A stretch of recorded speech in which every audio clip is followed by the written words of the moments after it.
j'ai deux questions. Monsieur le conférencier, où est-ce qu'on peut situer les 6750 électeurs considérés comme exclus? Est-ce qu'ils font partie des électeurs fraudeurs du camp Ezalé?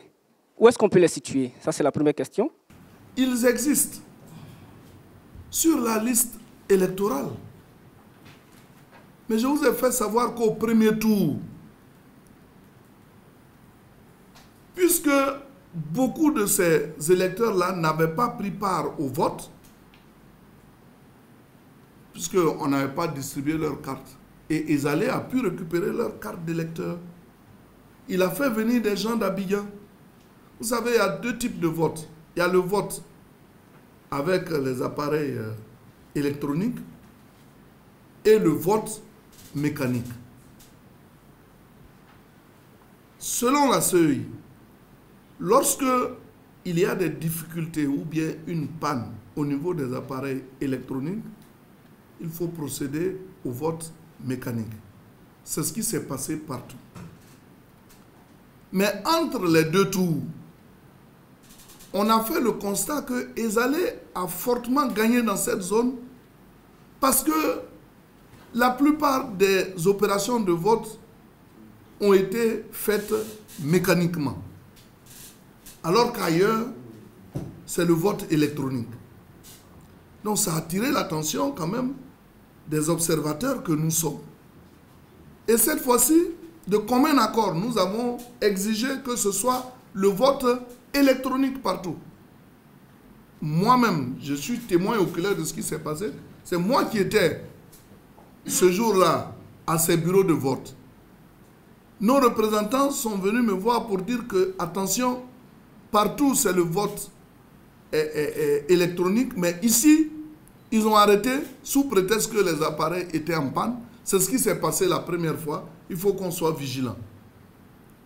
J'ai appelé la CEI qui a dit, mais attention, on leur a dit que chaque fois qu'il y avait des pannes, de nous saisir pour qu'on puisse faire le changement. Donc nous avons demandé qu'on bloque le processus de vote. Et après, on est venu avec d'autres appareils. Comme ils avaient des complicités en interne, ils ont encore réitéré leur exploit en faisant croire que les machines ne marchaient pas. On a changé. Mais ils ont compris qu'en changeant, ça leur posait des problèmes.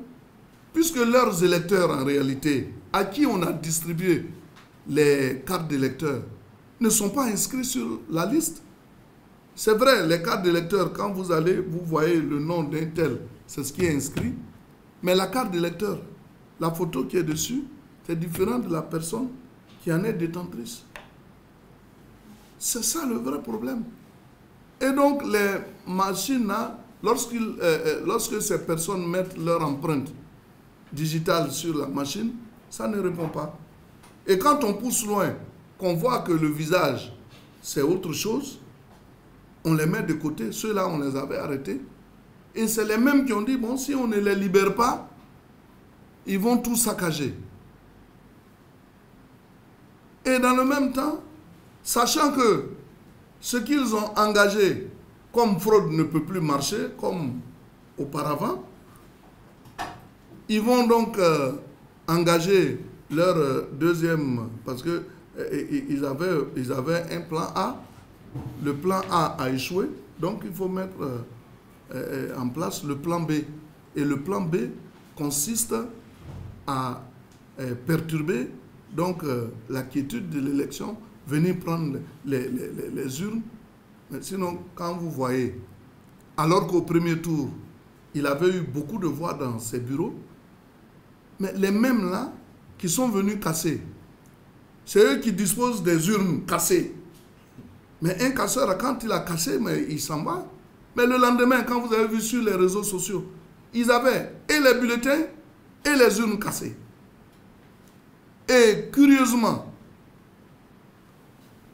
tous les bulletins qu'on présentait, on dit non, vous voyez, c'est Ezalé. Ici, c'est Ezalé. Et nulle part, on a vu une croix sur la photo de Moulo ou sur l'espace réservé au vote pour Moulo. Et puis les gens, vous savez, il faut savoir mentir aussi. On ne peut pas venir dire non. Quand j'ai vu le secrétaire exécutif du PDC-RDA, je ne dirai pas son nom parce qu'on va dire pourquoi toujours on le cite, mais c'est lui qui a fait la première conférence de presse, qui dit non, on n'a pas permis à 6 000 électeurs d'exprimer leur vote pour notre candidat. Comme si les 6 000 là vont voter. Alors qu'il y a eu 45% de taux de participation. Donc si vous appliquez à 6 000, ça va faire combien? 2 000 et quelques, 2 900. Et puis il y aura des bulletins nuls. Mais quand vous allez enlever, peut-être il y aura 2 000 électeurs. Dans les 2 000, ils sont combien de candidats? 3 candidats. Chacun aura sa part. Et je vous ai dit qu'il y a eu des zones où il a été, où lui a été battu au premier tour, mais au deuxième tour, il a renversé la vapeur. Quand je vois le même secrétaire exécutif dire que les populations de Moussou ont voté, ont réitéré leur exploit en votant pour Ezalé, mais c'est faux, moi j'étais là-bas. Moussou a renversé la vapeur, ils ont voté pour Moulo. Donc moi qui étais témoin oculaire, j'ai suivi de A à Z tout ce qui s'est passé. Et puis la campagne qu'on a faite là, elle était tellement organisée qu'on ne pouvait pas perdre. On ne pouvait pas perdre. C'était les faits de trucage, de vol perpétrés par le camp Ezalé. On aurait même distancé Ezalé de plusieurs milliers de voix. Et la deuxième question, vous avez vanté les mérites de la Chambre administrative de la Cour suprême. Vous souhaitez que si M. Ezalé constatait des fraudes, qu'il saisisse la Cour. Je pense que c'est déjà fait. Alors, en même temps, vous refusez une quelconque reprise du scrutin. Si la Cour demandait la reprise, que feriez-vous? Parce que là, on a l'impression que vous êtes en train de faire planer une épée de Damoclès qui pourrait faire peur aux juges. Si vous avez bien suivi le cours de mon propos, j'ai bien dit que les populations ne souhaitent plus qu'on reprenne ces élections. Et vous avez vu sur les réseaux sociaux qu'il y a eu des marches qui ont été organisées, des marches de paix pour dire que nous, on ne veut plus qu'on reprenne. Il faut installer notre maire. Donc c'est le cri de cœur des populations que moi j'essaie de transposer ici au niveau de ma conférence de presse pour dire que les populations vraiment ne souhaitent plus qu'on reprenne les élections. Mais nous, on n'a pas peur du verdict de la Cour suprême. La preuve, la première fois, nous avions gagné. Quand on nous a proclamés gagnants, les électeurs des allées sont sortis, ont tout cassé, perpétré des casses partout, proféré des menaces. J'en ai expliqué dans mon propos liminaire.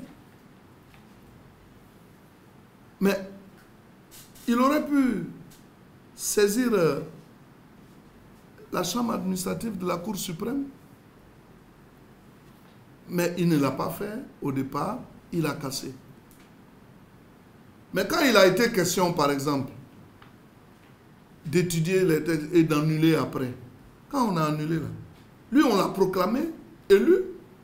Ses partisans aussi pouvaient sortir pour dire que nous ne sommes pas d'accord. Mais au nom de la paix, il a calmé les siens. Personne n'est sorti pour s'opposer. Cela veut dire que nous sommes des électeurs civilisés. Nous savons que chaque fois qu'il y a des difficultés de compréhension, il y a des recours que nous pouvons faire. Même si, moi je le dis, que vraiment les populations ils seront pris pour responsables, mais c'est une sonnette d'alarme. Parce que trop c'est trop. Je sais que la Cour suprême va dire le droit. La première fois, pour des problèmes de paix, la Cour suprême a donné son verdict. Mais cette fois-ci, nous souhaitons qu'elle tienne compte de ce qui peut se passer si d'aventure des décisions sont données allant dans le même sens que la première fois. Parce que nous avons des arguments valables et c'est pour ça d'ailleurs nous sommes venus avec l'avocat qui suit le dossier pour dire que nous avons un dossier en béton. Ma question va s'adresser à M. le maire. Alors la première question c'est au sujet des manifestations qu'il y a eu le vendredi dernier, 21. On était à Bassam et on a vu que les partisans des Alliés avaient organisé une manifestation. Ils s'apprêtaient à faire un sitting devant la mairie. Et il y a eu comme une contre-manifestation de la part de vos partisans. Est-ce que désormais ça sera comme ça? Est-ce que ça devient la norme? Chaque fois que les partisans des Alliés voudront manifester, M. Moulo fera sortir les leurs pour tenter de les contrer. Et puis, ma deuxième question, c'est au cas où la Chambre administrative confirmait votre victoire. Aujourd'hui, on a un peu l'impression que Bassam est divisé, en tout cas pour nous qui vivons ici à Abidjan. Comment est-ce que vous comptez ressouder tout ça au cas où la Chambre administrative confirmait votre victoire? Vous avez employé le terme de contre-manifestation. Je voudrais apporter un correctif. Il ne s'agit pas de contre-manifestation. Le ministre Adjoumani a clairement indiqué que sur les 6000 inscrits du quartier France et du FDFP, de ces lieux de vote-là, il y a un nombre important d'électeurs du RHDP. Le maire sortant avait invité donc ces 6000 inscrits à venir manifester pour faire valoir leur droit de vote. Donc au nombre de ces 6000 inscrits, il y a des électeurs du RHDP. Nous avons fait des scores appréciables au quartier France et au FDFP également, parce que les bureaux de vote saccagés ne se situent pas seulement au quartier France, il y a le FDFP qui se situe en ville. Donc c'est pour répondre à cette invitation du maire sortant que certains de nos partisans inscrits au FDFP, inscrits au quartier France, le maire Aka Martin, qui est premier adjoint sur notre liste, est inscrit au quartier France. Donc un certain nombre de nos soutiens inscrits au quartier France, au FDFP, ont répondu à cette invitation à manifester du maire sortant. Donc il ne s'agissait pas d'une contre-manifestation, mais il s'agissait du même corps électoral qui s'est retrouvé donc sur ces lieux-là. Et vous avez noté que nous avons eu une approche constructive en invitant les uns et les autres au calme et à la paix. Et cette manifestation n'a pas dégénéré. Nous avons déploré 9 blessés parmi nos supporters qui ont été reçus au quartier France par des jets de pierre. Et nous avons fait prendre en charge ces blessés-là à l'hôpital général de Grand Bassam. Donc ce n'était pas une contre-manifestation, mais simplement une réponse à l'invitation faite par le maire sortant. Sur la cohésion sociale, nous avons déjà commencé à travailler. Nous avons une liste qui est une liste d'union de rassemblement. Et dès la première défaite du maire sortant, nous avons tendu la main et nous l'avons invité à accepter cette main tendue dans l'intérêt bien compris des Bassamoises et des Bassamois. Nous l'avons invité à s'unir à nous pour contribuer au développement de Grand Bassam.